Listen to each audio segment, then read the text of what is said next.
안녕하십니까. 경제와 이슈 유효상입니다. 지속되는 달러 강세와 중동 분쟁 장기화로 투자 환경의 예측 불확실성이 높아지고 있는 가운데 최근 시중 자금이 채권으로 몰리고 있습니다. 미국의 연내 금리 인하 기대감이 되살아나는 점도 채권 투자 열기를 고조시키고 있는데요. 경제와 이슈, 오늘의 이슈는 불확실성 시대 채권 투자는 안전한가입니다.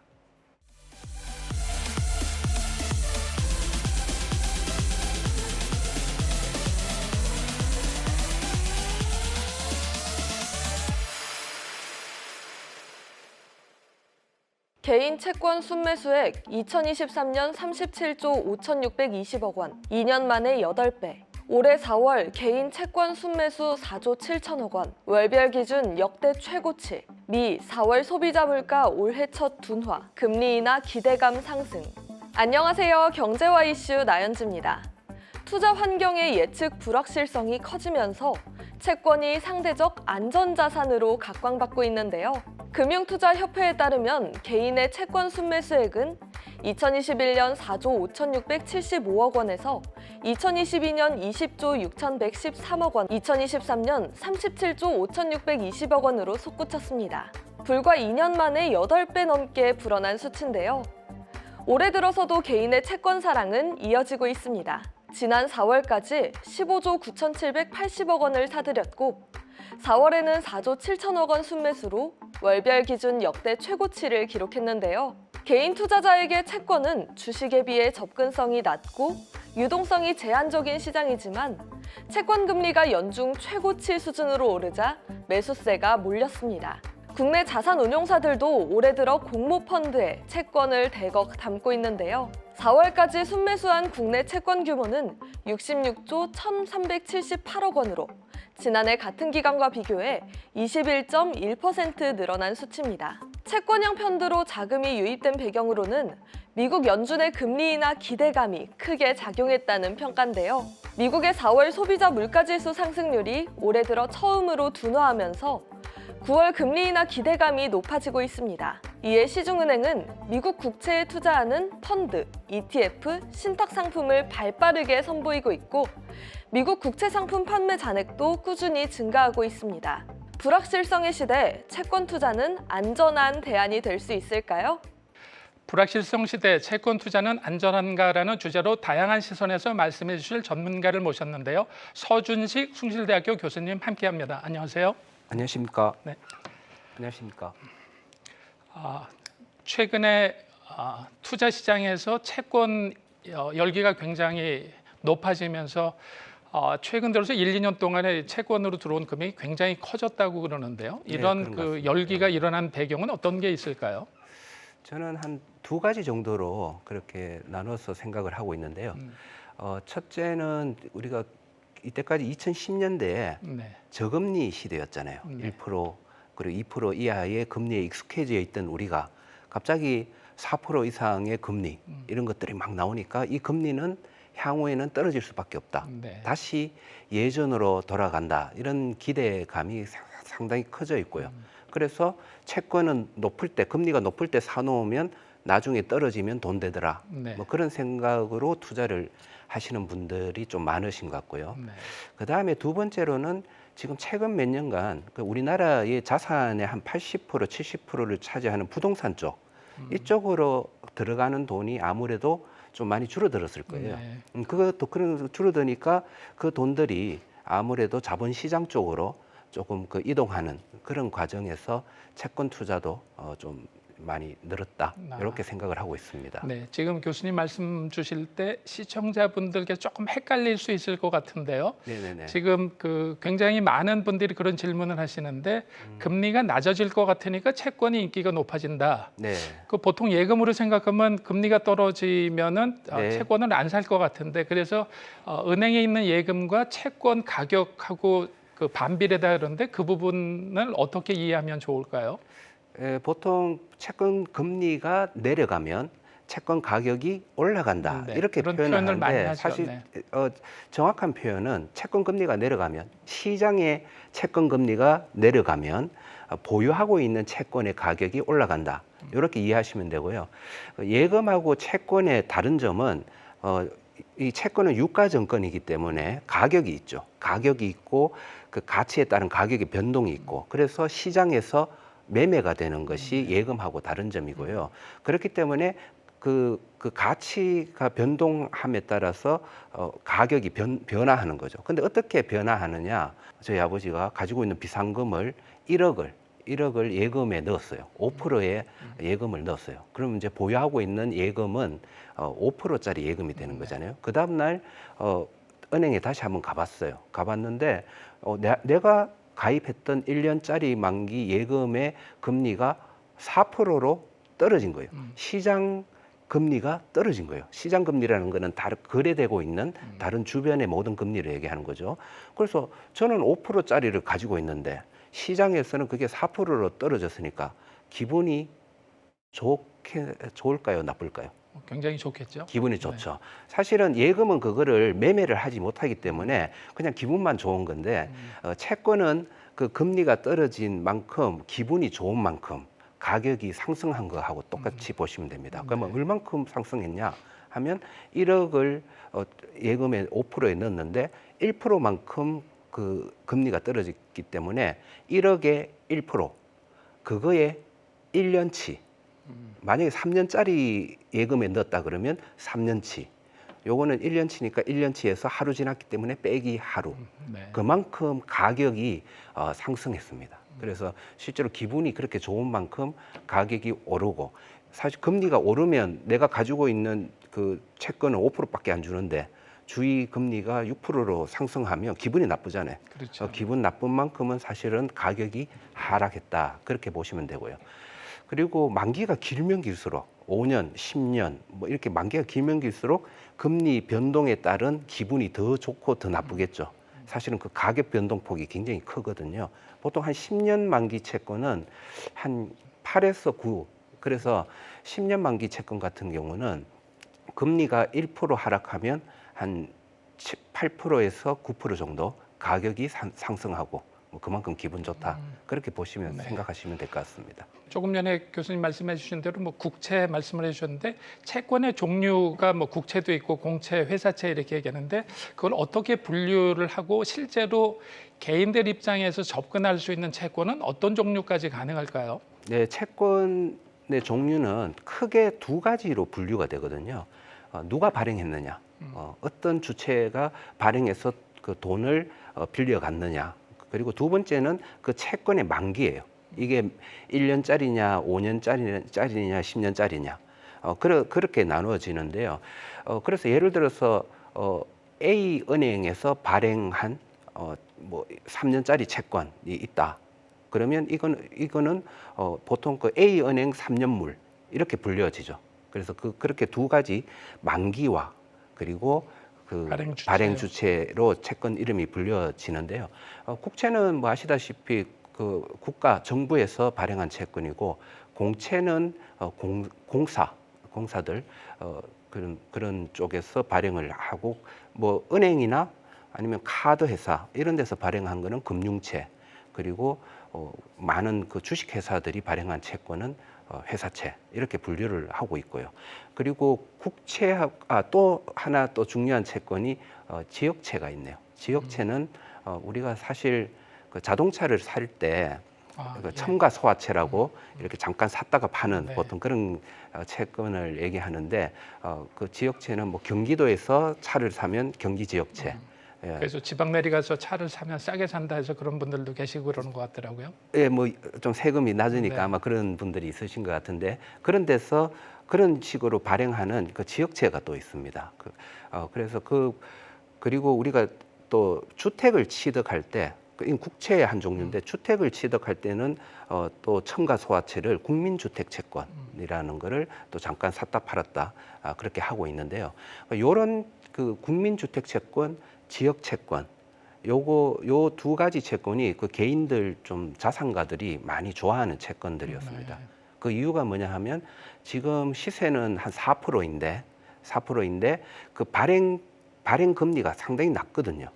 발행 금리는 1%로 뭐 예를 들면 그렇게 발행을 하면 그 나오는 이자 소득세를 나는 4%에 사서 4% 이자를 받지만은 이거 발행 금리는 1%이기 때문에 그 이자 소득세는 1%에 한해서만 내거든요. 네, 절세 효과가 굉장히 큰 거네요. 크기 때문에 그런 쪽이 인기가 많이 높은 편이고요. 그리고 그쪽은 만기가 5년에서 7년 정도 되기 때문에 아까 말씀드린 대로 금리가 하락했을 때 자본 이익을 얻을 수 있는 그런 여지도 꽤 크고 유동성도 꽤 좋고요.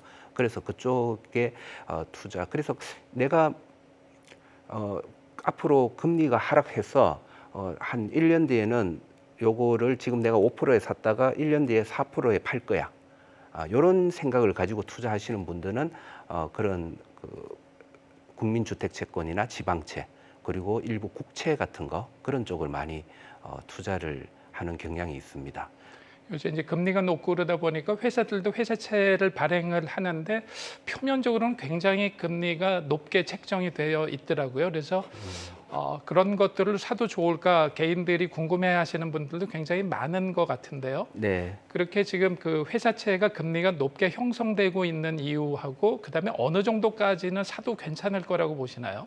회사채 같은 경우는 아까 말씀드린 자본이익, 금리가 하락하면서 우리가 얻는 이익 요것보다는 그냥 캐리 수익률이라고 하죠. 제가 그냥 이자 수익률을 높게 가지려고 투자하는 경우 많이 그 사람들이 투자하는데 그 이유가 같은 만기예요. 은행 1년, 은행 2년 예금하고 만기는 1년, 2년 같은데 그 은행 예금 금리보다 높으니까 차라리 나는 요 회사채를 사서 그동안 만기까지 망하지 않으면 은행 예금보다 높은 금리를 얻으니까 그렇게 투자하는 경우가 상당히 많습니다. 그런데 우리 개인들은 너무 이렇게 신용도가 낮아서 등급이 낮아서 불안한 그런 채권을 사놓으면 중간에 뉴스 하나 나면 잠을 이루기가 어렵겠죠. 네. 어려서 조금 금리가 금리가 조금 더 부족하더라도 예금 금리보다 어차피 조금 높지만은 그렇게 높지 않더라도 적어도 싱글 A 등급 그 모든 회사채에는 신용 등급이 매겨지잖아요.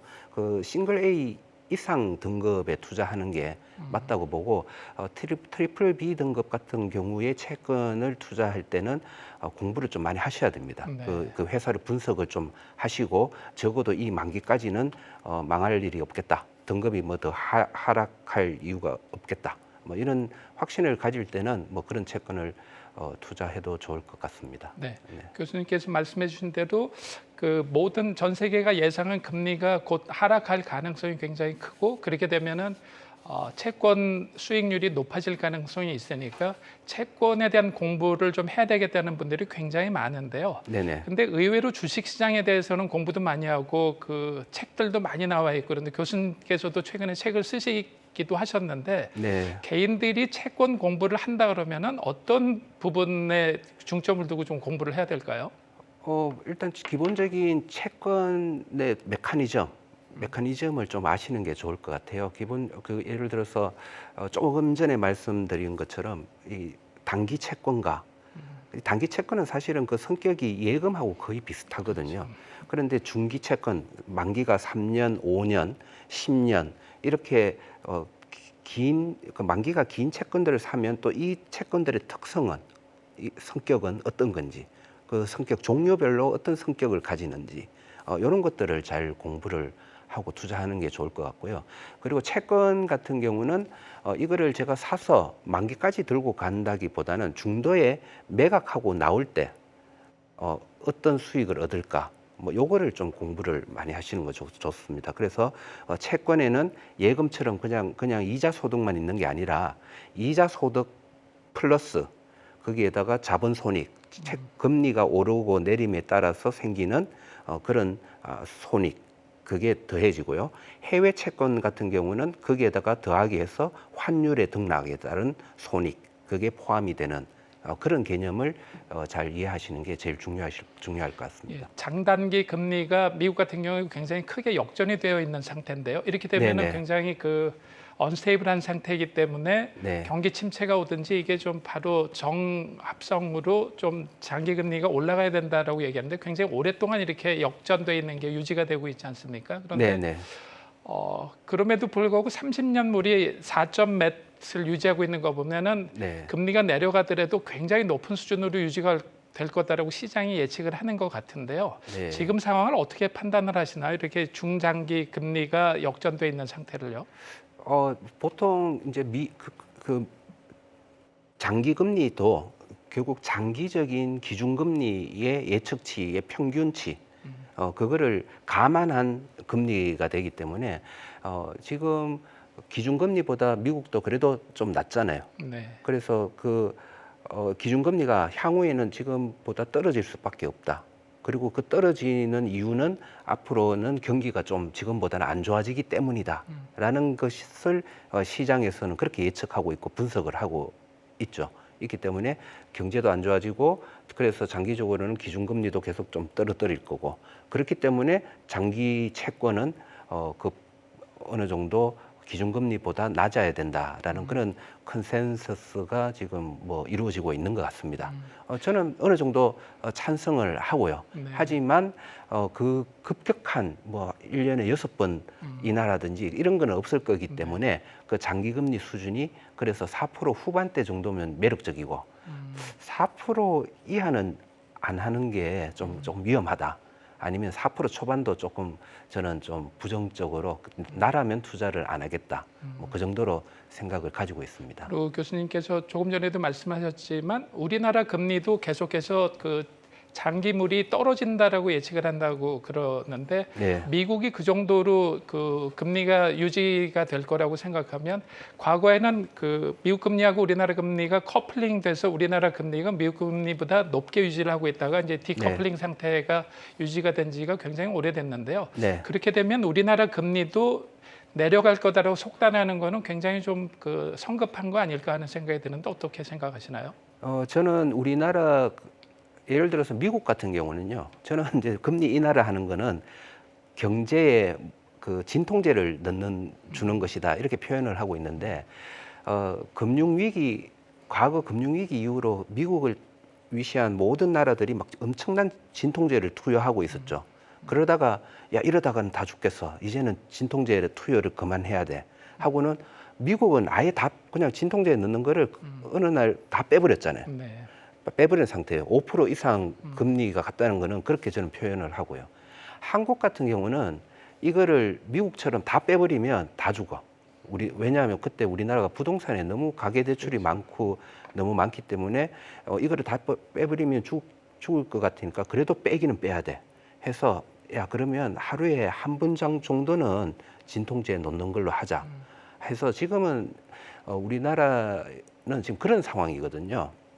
그런 상황인데 미국은 진통제를 아예 빼버려도 지금 뭐 환자가 뭐 훨씬 잘 걸어 다니고 좋으니까 오히려 이쯤이면 진통제 한번 놔줘야 되는데 아직 안 놔줘도 되나 이런 생각이면 한국은 지금 다시 진통제를 여기서 더 놓으면 다시 또 옛날처럼 진통제로 살아가야 되는 네. 그런 상황이 될 수 있거든요. 그런데 환자는 이제 아우성을 치죠. 하나 더 놔줘. 지금 많이 힘들어. 계속 지금 진통제를 더 놔달라고 합니다. 그렇지만은 저는 지금 그만큼 지금 우리나라 같은 경우는 미국보다도 더 금리 인하에 대한 기대를 더 크게 하고 있더라고요. 네. 예, 금리 수준이 전부 아까 보면 3% 정도 그렇게. 소위 전문가들이나 언론의 책임도 좀 있을 것 같은데요. 그런 얘기들 워낙 많이 하고 있어서요. 예, 저는 너무 많이 하시는 것 같다 이런 생각은 좀 하고 있습니다. 저는 그런데 지금 여기서 미국은 워낙 높은 수준이기 때문에 뭐 잠깐 놔주는 그걸 보면서 봐 미국도 진통제 놓잖아 이러면서 다시 아침 저녁으로 2번씩 놔줄게요 하면서 금리를 인하하면 장기적으로 우리나라 경제에는 상당히 안 좋은 영향이 더 많다, 안 좋은 효과가 더 많다라고 생각을 하고 있고요. 이번 금리 인상을 좀 이렇게 전 세계적으로 보면 각 나라의 체력이 어느 정도인지를 증명하는 그런 기회가 있었다. 그렇게 보고 있습니다. 그래서 미국은 야, 나 이거 진통제 다 떼도 다니잖아. 이 정도로 이제 과시를 했고요. 자기 경제력을 과시를 했다면 일본 같은 나라는 저는 사실 최근에 엔저가 좀 많았고 그다음에 또 다른 정책들을 많은 자본시장 정책이나 이렇게 과거에 하지 않았던 상당히 좋은 정책을 좀 펼친 것 같아요. 그래서 조금 긴장을 했습니다. 아무래도 일본이 많이 좋아지면 우리나라가 상대적으로 약화되기 때문에 좀 긴장을 했는데 이번에 금리 인상을 하지 못하는 모습을 보고는 아, 일본은 이제는 드디어 이제 진통제 없이는 살아가기 힘든 그런 경제 체력이 됐구나라는 걸 느낄 수 있었고요. 유럽은 저는 이 진통제 못 될 줄 알았는데 그래도 좀 따라 올렸잖아요. 네. 올려도 그나마 그럭저럭 다시 지금 좀 한국처럼 좀 더 좀 다시 내려야 된다 이런 얘기가 많이 얘기도 되고 많이 있는 것 같습니다. 있지만은 네. 그래도 생각보다는 어느 정도는 견뎠다. 생각보다는 저는 일본하고 좀 비슷할 줄 알았는데 견뎠다는 데서 체력이 일본보다는 조금 더 좋구나라고 생각을 하고 있습니다. 그런데 일본은 굉장히 오랜 그 저금리를 유지를 했잖아요. 유지하면서 이제 경제 체력이 그렇게 된 거죠. 그래서 우리나라 같은 경우도 이번에 조금 이를 악물고 이걸 좀 버티는 그런 거. 그렇다고 해서 뭐 금리를 전혀 인하하면 안 된다는 건 아니고요. 아닌데 지금 시장의 기대만큼 옛날처럼 뭐 1%대라든지 뭐 2% 초반대라든지 그런 쪽으로 금리 인하를 함으로써 경제 체제를 운영하는 거는 우리 미래를 위해서 좋지도 않을 뿐더러 좀 좋지 않기 때문에 조금 뭐 마지노선은 저는 한 2.5% 정도 보는데 그 이상에서 어느 정도 적정한 수준의 금리를 찾는 게 미래를 위해서 좋다 이렇게 생각을 하고 있습니다. 지금 우리나라가 이제 고령화가 되면서 고령층이 주식 투자보다는 주식은 변동성도 크고 좀 위험하니까 네. 채권의 비중을 높여야 된다. 우리나라 그 사람들이 갖고 있는 자산 포트폴리오 중에서 채권 비중이 지나치게 낮다. 보통 데이터를 보면 3% 정도 얘기를 하고 있는데 선진국하고 비교하려면 20% 정도 수준으로는 가야 될 것 같은데 네. 그런 차원에서 최근에 그 브라질 국채라든가 해외 채권들을 굉장히 많이 사고 있는데요. 특히 네네. 브라질 국채는 10년 전에 있었던 50% 이상 손실 나고 그랬었던 것 때문에 굉장히 경고등이 켜지고 있음에도 불구하고 최근 들어서 그 해외 국채들에 관심이 많이 있는데 네. 그때하고 지금하고 비교해서 어느 정도로나 좀 문제가 있을지 네. 그 향후 전망은 어떻게 보시나요? 2012년에 브라질 채권 열풍이 한번 불었어요. 네. 불었었는데 그때하고 지금하고 이제 비교를 해보면 그때는 금리 자체가 우리나라 금리가 갑자기 막 내려가니까 브라질 채권 금리가 좋아 보이긴 했지만은 10%보다 낮았어요. 네. 뭐 8%인가 뭐 그 정도. 그러니까 금리 자체가 그렇게 아주 높지는 않았다라는 게 첫 번째였고요. 그다음에 두 번째 환 가치가 너무 높았어요. 비쌌어요. 환율 예측을 어떤 식으로 하냐 하면 그 구매력 평가설 같이 가치를 측정합니다. 2012년 당시 브라질의 물가는 너무 비쌌고요. 그래서 환율이 약해지겠다라는 저는 그런 예측을 했기 때문에 그 투자를 안 하게 됐고, 그래서 그 당시 600원이던 환율이 그때 헤아라 가격이 600원 정도 했었거든요. 그게 이제 계속 떨어지면서 2015년 정도 됐을 때 370원 정도 그 정도 그 정도 됐을 때는 저는 이제 투자를 하기 시작했습니다. 그때 투자를 하기 시작했고요. 그거는 저는 그게 환율이 어느 정도 이제 다른 나라에 비해서 안정이 많이 물가가 안정이 좀 많이 됐다. 환율이 떨어지니까 그만큼 뭐 물가도 싸진 거잖아요. 그래서 안정돼서 뭐 이 정도 물가면 앞으로 견딜 수 있겠다. 이 금리와 물가의 경쟁에서 충분히 13%, 그 당시 13% 채권 금리는 충분히 이 물가를 견딜 수 있는 수준이겠다라고 그렇게 생각을 하고 이제 그때 투자를 하기 시작했고요. 그래서 작년 같은 경우는 환율이 200원이니까 그리고 금리도 13% 갔으니까 제가 가장 좋아하는 환율도 너무 낮고 그 물가도 브라질 물가 괜찮고 그리고 금리 수준도 높으니까 제가 굉장히 좋아하는 때라서 그때 또 많은 투자를 하게 됐고요.